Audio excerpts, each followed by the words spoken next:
The statements we're about to show you are from the Holy Quran, and is said to be the official, unchanged, pure word of God, revealed over 1400 years ago. Claiming to be the word of God is a heavy statement, and without proof, or if a single contradiction is found within the book, the apparent word of God will be proven false. So without further ado, let's put the book to the test.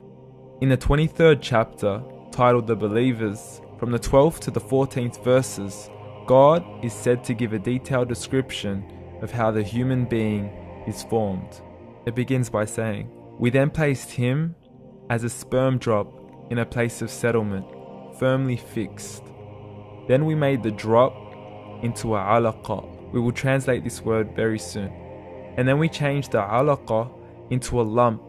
Then we made out of that lump into bones. And then we clothed the bones with flesh. Then we caused him to grow and come into being and attain the definitive human form." In the 21st century, we can now safely say that this verse is clearly describing the process of human development in correct chronological order. However, what we should be paying attention to in particular is the second stage, referring to the development of the embryo. The specific word used to describe the embryo in this verse is the word alaqa. The word alaqa, when translated into English, can mean three separate things. Firstly, a blood clot, or to be suspended, that is to be hanging or clinging to something, or thirdly and finally, a leech.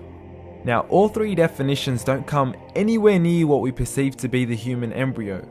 So, why are these words used, and what significance do they share with the human embryo?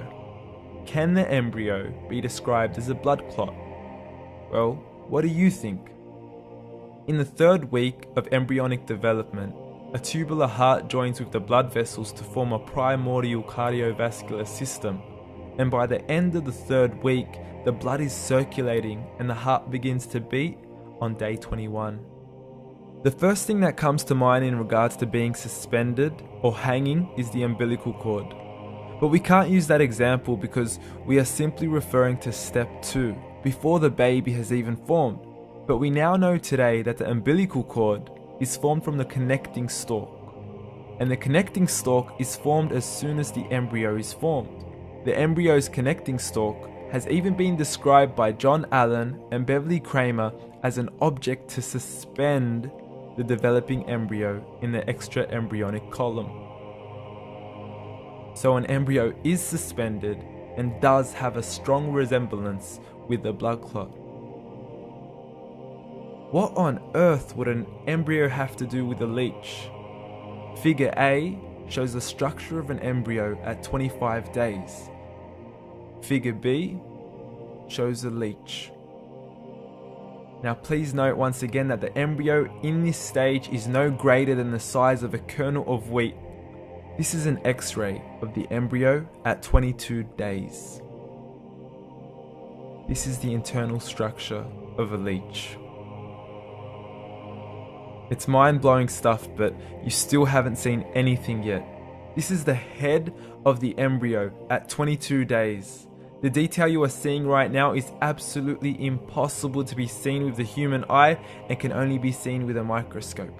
This is the back end of a leech.